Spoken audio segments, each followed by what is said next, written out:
Venus creator CEO and founder मैं योगेंद्र शर्मा।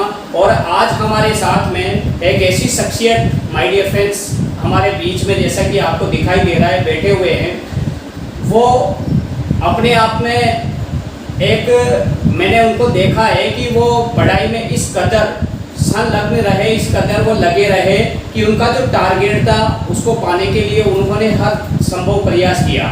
और सबसे बड़ी बात मैं आपको बताना चाहूँगा, अभी हाल ही में इन्होंने यूपीएससी का मेंस फाइट किया था, लेकिन किसी भी तरीके से इन्होंने मेहनत करने के बावजूद इंटरव्यू में ये रह गए थे। लेकिन आज इनके द्वारा काफ़ी सारे student all over India level पे इंस्पायर हो सकते हैं। और कई सारे लोग जो यूपीएससी में जाने वाले हैं या जिनको जाने की इच्छा है कि हम यूपीएससी फाइट करें या आरएएस वगैरह और भी कंपटीशन में अगर आप जाना चाहते हैं, तो किस तरह से उस कंपटीशन को हम फाइट करें, किस तरह से उस कंपटीशन की तैयारी करें, कैसे हम तैयारी करें कि उसको हम लोग फाइट कर पाएँ। कहते हैं ना कि संघर्ष रेगुलरिटी से आता है, वही रेगुलरिटी रखने वाले ये इंसान है। इनका नाम है मिस्टर यशवंत जी मीणा।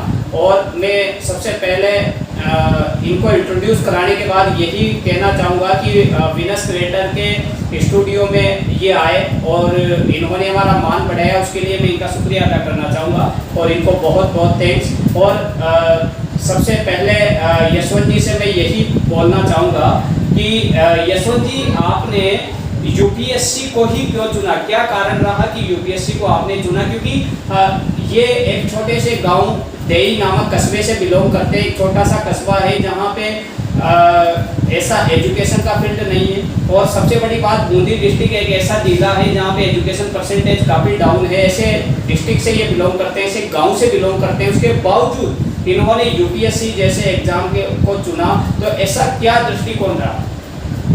सबसे पहले नमस्कार आप सबको। और मैं यहाँ इस रिलेशन में एक ही बात कहूँगा कि मैं आईआईटी इंदौर से पास आउट हूँ, तो मेरा इंजीनियरिंग बैकग्राउंड है। जब वहीं पढ़ाई करते थे मुझे ऐसा लगा कि मैं जब लोगों के टच में आया तो वहाँ से बहुत से लोग यूपीएससी प्रिपरेशन करना चाहते थे। तो मैंने यहाँ जब मैं दिल्ली से निकला हुआ हूँ, तो यहाँ का ग्रामीण एरिया है, यहाँ इस एरिया को मतलब अंडर डेवलप्ड भी कहा जाता है। यस। तो मुझे लगा कि एक आईएएस एक बहुत अच्छा प्लेटफॉर्म हो सकता है इस एरिया को मतलब डेवलप करने के लिए, या फिर एक लोगों को प्रोत्साहन मिले यहाँ से, क्योंकि अभी तक कोई यहाँ से अच्छी तरीके से आईएएस फील्ड में कभी कोई मूव ऑन नहीं किया है। हाँ। तो मुझे लगता है कि अगर कोई एक बंदा भी अगर इसमें सेलेक्ट होता है तो आगे एक चेन बन जाएगी और उससे आगे के लोग भी प्रोत्साहन होंगे और एक अच्छा प्लेटफॉर्म वो देश हित में कुछ अच्छा काम कर सकते हैं। हाँ, और इनका कहने का मतलब यही है कि अभी तक आईएएस में देश से कोई नहीं गया है और ये इनका टारगेट ये था कि मैं आईएएस बनकर एक ऐसा प्लेटफॉर्म यहाँ पे तैयार करूँ कि लोग जाने लगे। जैसे आज हम लोग बिहार को जानते हैं, काफ़ी सारे स्टेट को जानते हैं, जहाँ से काफ़ी सारे आईएएस निकलते हैं। तो कहीं ना कभी किसी न किसी ने शुरुआत की होगी और वो शुरुआत यशवंत जी ने की है, इनका मानना ये है। और यशवंत जी, मैं एक चीज़ आपको बताना चाहूँगा, काफ़ी सारे स्टूडेंट्स के साथ प्रॉब्लम्स ये आती है कि आईएएस, यूपीएससी, आईपीएस के बारे में सोचते हैं, लेकिन सोच के ही डर सा लगता है उनको। और सबसे बड़ी बात ये है कि वो ये सोचते हैं कि मैं तो बन ही नहीं सकता। लेकिन हम लोगों ने देखा है कई सारे लोग ऐसे हैं जो आर्थिक रूप से भी अच्छे नहीं थे, है ना, और मॉडेस्ट बैकग्राउंड वाले बच्चे भी आज बहुत सेलेक्ट हो रहे हैं। हाँ, और सबसे बड़ी बात है कि ज़्यादा अच्छी परसेंटेज भी उनके 10th और 12th में नहीं थी, उसके बावजूद भी लोग आईएएस, यूपीएससी को फाइट कर रहे हैं। तो आप क्या संदेश देना चाहोगे लोगों को कि आपको क्या करना चाहिए कि उस डर को आप खत्म कर पाओ यूपीएससी वाले को? इसके लिए स्ट्रॉन्ग मोटिवेशन पहले से जरूरी है। आपको पता होना चाहिए कभी भी अगर कोई फील्ड में अपन जाते हैं तो उस फील्ड में जाने से पहले एक स्ट्रॉन्ग मोटिवेशन होना चाहिए कि मैं इस फील्ड में जा क्यों रहा हूँ।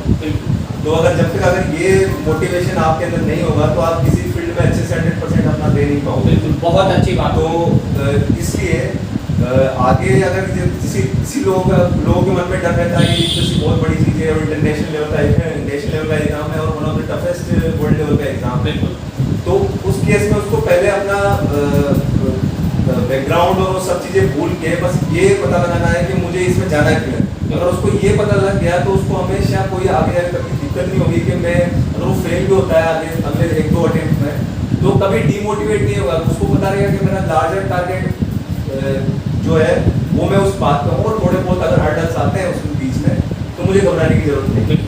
बहुत अच्छी बात इन्होंने बोली, जो मैं भी मानता हूँ, मेरी लाइफ में मैंने भी माना है और मैं इसी चीज़ को फॉलो करता हूँ कि इंसान को किसी भी लक्ष्य को प्राप्त करने के लिए उसका कारण पता होना चाहिए कि मैं इसको कर क्यों रहा हूँ। बहुत ही अच्छी बात है।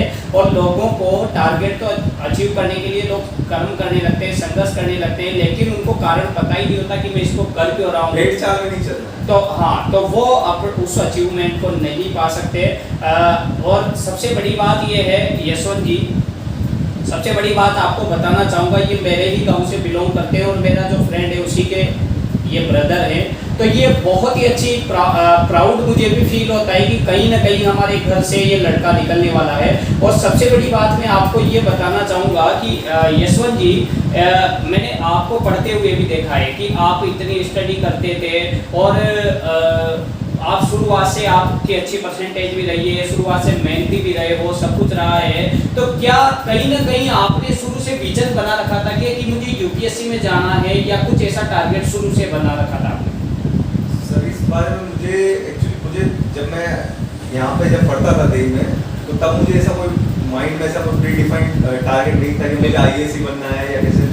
लेकिन जैसे जैसे मेरी मतलब जो मेरा जो एजुकेशन है वो आगे बढ़ती गई, तो धीरे धीरे मैं लोगों के टच में आता गया। तो वहाँ जब लोगों के टच में आया, तो मैं जैसे आईआईटी करने गया, तो वहाँ पे आईआईटी में सिलेक्शन हुआ, तो वहाँ से मुझे लोगों के टच में आके सीखने मिला कि आगे भी बहुत कुछ है करने को। तो ऐसे कर करके मेरा जो टारगेट है वो इवॉल्व होता रहा। नहीं, तो क्या कारण था कि ठीक है आपको यूपीएससी का टारगेट आपका शुरुआत से नहीं था, लेकिन ऐसा क्या कारण रहा कि आप जैसे 10th 12th वगैरह में भी आप अच्छी परसेंटेज ला पाए और एक अच्छी अचीवमेंट पा पाए? क्या कारण थे उसके लाने के, क्योंकि काफ़ी सारे लोग नहीं ला पाते? वही मुझे ऐसा लगता था कि मुझे पहले मेरा जो बेसिक है उस पर ध्यान देना है। अगर मैं प्रोसेस पे ध्यान दूंगा तो रिजल्ट अपने आप मिलेंगे। तो मैंने बस ये कोशिश की कि जहाँ पे भी मैं या 10th कर रहा हूँ या 12th कर रहा हूँ या आईआईटी कर रहा हूँ, तो वहाँ पे मैं अपना बेस्ट देने की कोशिश करूँ। बाकी जो प्रोसेस, उस प्रोसेस के दौरान जो भी मुझे चीज़ सीखने को मिलेगी या फिर कुछ नया टारगेट अगर आता है, अगर कुछ नई चीज़ इवॉल्व होती है, तो मैं उस तरफ मुड़ जाऊँगा। बिल्कुल। मैंने इसको पढ़ा है, बिल गेट्स जो है उनकी बुक में है कि इंसान को कहीं ना कहीं लर्निंग पे फोकस करना चाहिए। लोग कहते हैं बिल गेट्स पढ़े नहीं थे, लेकिन देखिए आप उनकी बुक्स उठा के उसमें लिखा हुआ है 500 पेज आज भी रोज बिल गेट्स पढ़ते हैं। तो लर्निंग पे फोकस इन्होंने किया। इनका टारगेट क्या था? इनका टारगेट नहीं था मैं 90% बनाऊँ, इनका टारगेट नहीं था 95% बनना, इनका टारगेट नहीं था मुझे इंजीनियरिंग करनी है, इनका टारगेट नहीं था मुझे यूपीएससी करना है। इनका टारगेट क्या था? और लर्निंग का अगर आपने टारगेट बना लिया तो आपको एजुकेशन में मजा आने लगेगा। तो ये इनके टारगेट्स रहे। और सबसे बड़ी बात, मैं लास्ट में एक क्वेश्चन यशवंत जी आपसे यही पूछना चाहूँगा कि आप देशवासियों को, आज कोरोना हमारे सामने एक बहुत बड़ी समस्या है और आप एज प्रशासनिक सेवा में जाने वाले हैं, आईएएस बनने वाले हैं, आईपीएस बनने वाले हैं। अगर मान लीजिए कि ऐसी सिचुएशन में लोगों को आप क्या बताना चाहेंगे? एक अच्छा बिजनेसमैन भी आज बहुत बड़ा परेशानी में है, स्टूडेंट्स भी परेशानी में है, क्या उनको करना चाहिए? मतलब ऐसी सिचुएशन में लोग कैसे अपने आप को मोटिवेट रखें? दूसरी बात, कैसे वो अपने सफलता को पाने के लिए, अचीवमेंट को पाने के लिए रेगुलर कार्य करें? इस कोरोना काल में उनको ऐसा क्या करना चाहिए जिससे वो अपने लक्ष्य के प्रति सजग हो सके? ये आपने बहुत ही अच्छा क्वेश्चन पूछा है इस रिलेशन में। तो इसके कोई एक जवाब देना मुश्किल है, लेकिन अगर मैं जो कर रहा हूँ वो मैं आपको बता सकता हूँ कि इस टाइम पे क्या किया जा सकता है। तो अगर आप स्टूडेंट है, तो स्टूडेंट होने के नाते अभी एग्जाम वगैरह सब पोस्टपोन हो रहे हैं, तो आपको अच्छा खासा टाइम मिल रहा है।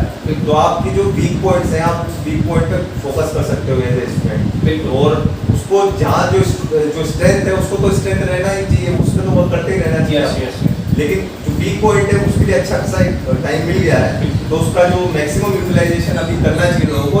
ये एक पेशेंस रखने की बात है कि ये कोई हमेशा रहने वाला नहीं है, कोरोना हमेशा पूरी जिंदगी भर रहेगा। तो इतनी जल्दी डीमोटिवेट या फिर फ्रस्ट्रेशन को बिल्डअप नहीं होने देना, पेशेंस रखना है और अपनी जो कमजोरियां हैं उन पर वर्क करते रहना है।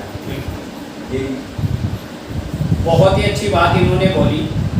और पेशेंस जो है वो कहीं ना कहीं मैंने ये देखा है कि इंसान अगर पेशेंस रखता है और कर्म को अपने रेगुलर करता जाता है तो वो सफलता को निश्चित रूप से पा लेता है। और सबसे अच्छी बात मैंने इनकी यही लगी कि कोरोना हमेशा नहीं रहने वाला, लेकिन आपके पास ये टाइम है, ये टाइम है माय डियर फ्रेंड्स। वो टाइम क्या है, आप अपने आप को बिल्ड करने का टाइम है, बिल्ड करने का।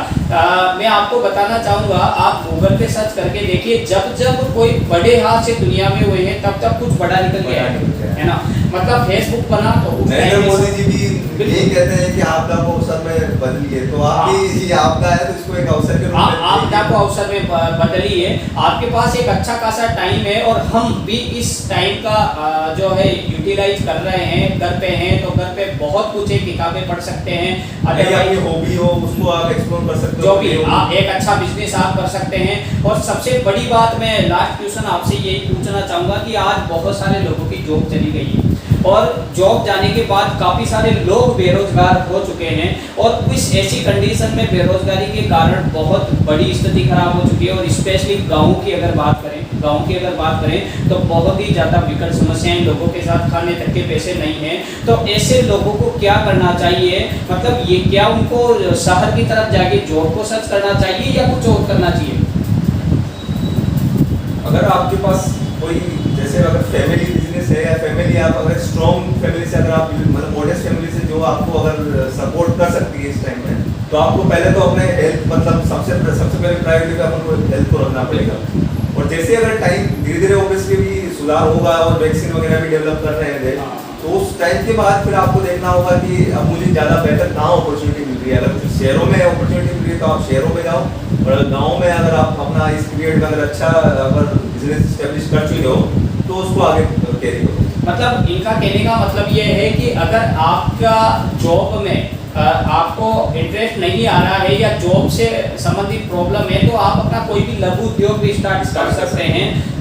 कोई भी एंटरप्रेन्योरशिप से संबंधित वर्क स्टार्ट किया जा सकता है। और सबसे बड़ी बात, इनकी बातों से मुझे ये महसूस हुआ है कि काम कभी कोई छोटा बड़ा नहीं होता, छोटा काम भी बड़ा हो जाता है। आपका अंदर हुनर है, क्योंकि आप जहाँ भी जॉब कर रहे थे ना, आपके पैसा आपको नहीं मिल रहा था, आपके हुनर को मिल रहा था, स्किल्स के लिए पैसा, स्किल्स का मिलता है। तो आपकी जो स्किल्स है ना, उसी स्किल्स को अपने लिए यूज करेंगे तो एक अच्छा बिजनेस आप खड़ा अगर आप अपने लिए साथ अगर हर इस गांधी जी ने एक बहुत अच्छी बात कही कि अगर अपन को कोई भी काम और कोई डिसीजन लेना है, कोई एक्शन लेना है, तो उस एक्शन करते वक्त ये चीज ध्यान में रखनी चाहिए कि इसका जो समाज में सबसे जो गरीब आदमी है उस पर क्या इम्पैक्ट पड़ेगा।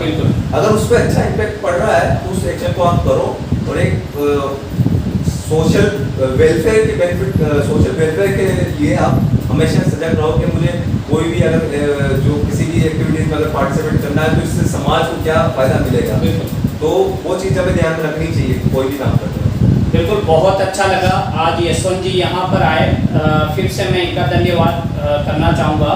और जब भी हमारे चैनल पे जब भी ये IAS बनकर और हमारे यहाँ पे आएंगे तब भी इनका स्वागत किया जाएगा। और मैं ये आपको गारंटी के साथ बोलता हूँ इस चैनल पे कि ये हमारे सामने ज़रूर आएंगे। जब भी IAS बनेंगे उसके बाद भी यहाँ पर ये ज़रूर आएंगे।